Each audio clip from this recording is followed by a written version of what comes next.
में एक पेड़ के नीचे बहुत सी चींटियां रहती थी। उनकी रानी चींटी बहुत शान से रहती थी। बाकी सभी चींटियां उनका बहुत ध्यान रखती थी। वे उसके लिए खाना लाती थी। एक दिन रानी चींटी ने अपनी सुरंग के बाहर घूम रही थी। तभी उसने देखा एक छोटा बच्चा सिर पर टोपी लगा के घूम रहा था। रानी चींटी ने सभी चींटियों से बोला, तुम सभी चींटियां सुन लो, मुझे एक सुंदर सी टोपी चाहिए। गांव के दर्जी से जाओ, पूछ कर आओ क्या वो मेरे लिए टोपी बना देगा। कुछ चींटियां दर्जी के पास पूछने जाती हैं, दर्जी भैया, क्या आप रानी चींटी के लिए टोपी बना देंगी? दर्जी बोलता है, बना दूंगा, लेकिन अपनी रानी चींटी के सर का नाप लेके आना पड़ेगा। चींटियां वापस आकर रानी चींटी को सारी बातें बताती हैं। रानी चींटी उससे बोलती है, चलो मेरा नाप ले लो आके।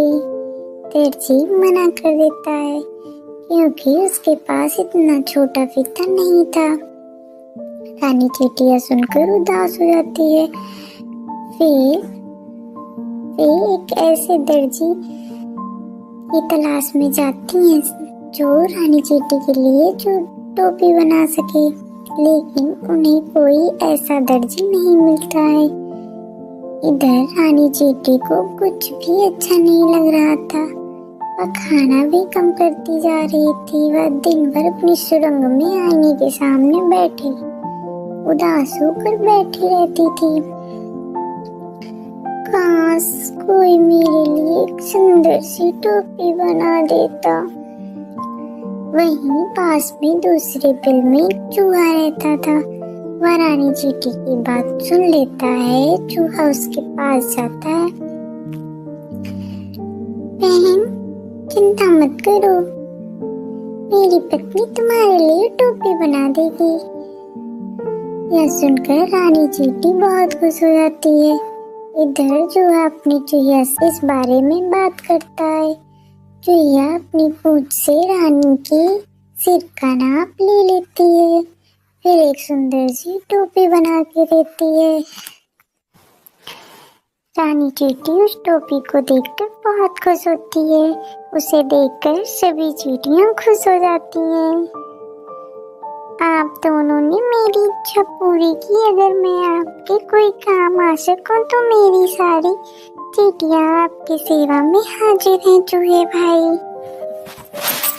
नहीं बहन, हमने ये सब अपनी मर्जी से किया है। वैसे आपको कभी भी हमारी जरूरत हो तो हम आपके लिए अपनी जान भी दे देंगी। कुछ दिन बाद गांव में बहुत तेज बारिश होती है। चूहा चूहिया और सारी चींटियां पेड़ के ऊपर चढ़ जाती हैं। तभी एक हाथी बारिश में नहाता हुआ वहां से गुजर रहा था। चूहा उसे देखकर हंसने लगा।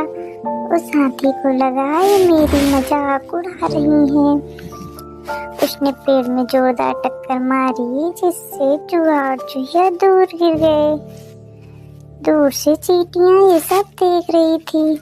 हाथी जैसे ही अपने पैरों से उन्हें कुचलने के लिए आगे बढ़ा, कुछ चींटियां हाथी की सूंड में घुस गई और इधर उधर काटने लगी। ये सब बोलकर सूंड को इधर उधर हिलाने लगा।